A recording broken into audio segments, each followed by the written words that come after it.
সুসংহত স্বাস্থ্য সচেতনতা কর্মসূচি বাস্তবায়ন করল আগরতলা পৌর নিগমের উত্তর জোন এবং Tripura state AIDS control society. আজ শ্যামলী বাজারে থাকা জোনের কার্যালয়ে এই স্বাস্থ্য সচেতনতার প্রচার ও স্বাস্থ্য পরীক্ষার আয়োজন করা হয়। এইচআইভি ভাইরাস শনাক্তকরণে ৮০ জনের রক্ত পরীক্ষা করে দেখা হয়। এই কর্মসূচিতে স্বাস্থ্য পরীক্ষা করতে সাধারণ মানুষের মধ্যে বেশ উদ্দীপনা পরিলক্ষিত হয়। পৌর নিগমের উত্তর জোনের এক কর্মকর্তা জানান,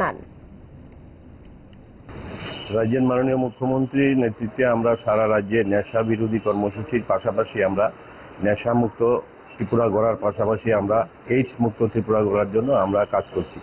তো আজকে ত্রিপুরা এইডস কন্ট্রোল সোসাইটি এবং আগরতলা পৌর নিগমের উদ্যোগে আগরতলা শহরের নর্থ জোনের অন্তর্গত যতগুলি ওয়ার্ড আছে তার মধ্যে যতজন আমরা সাফাই কর্মী এবং অন্যান্য কর্মীরা আছেন, কর্মচারীরা আছেন, তাদেরকে নিয়ে একটা free test blood test camp চলছে। তার মধ্যে এখন পর্যন্ত প্রায় 80 জনের মতো আমরা রিপোর্টিং হয়েছে।